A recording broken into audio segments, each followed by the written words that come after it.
A e dini se gjethet e manit përdoreshin dikur për të rritur krimbin e mëndafshit? Bari përbëhet prej gjeteve të thata të manit të zi dhe të bardhë, si dhe prej fryteve të freskëta të tyre.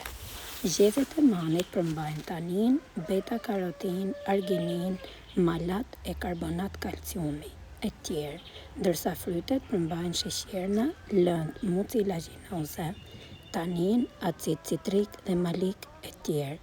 Gjethet e manit kanë veti rrudhëse, ndihmëse, antidiabetike, diuretike, hipotensive dhe zbutse të kollës. Frytet e manit janë laksative të lehta. Persona që vuajnë nga diabeti, përdorimi i çajit të gjetheve të manit do t'i ndihmonte shumë. Gjithashtu dhe personat që vuajnë nga hipertensioni, mbështetës i mirë i qarkullimit të gjakut. Përgatitja dhe përdorimi. Një lugë gjelle me gjethe të thata të coptuara hidhen në një enë, kushtohet një filxhan çaji me ujë shëzjen. Ena mbulohet me kapak dhe lihet 15 minuta.